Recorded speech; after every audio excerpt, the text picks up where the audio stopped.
करता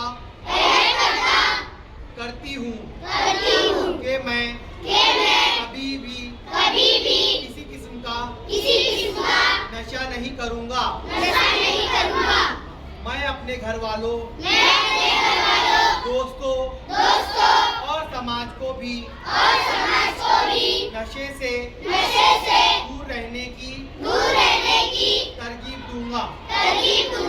मैं सेहतमंद, पाक, साफ और नशे से आजाद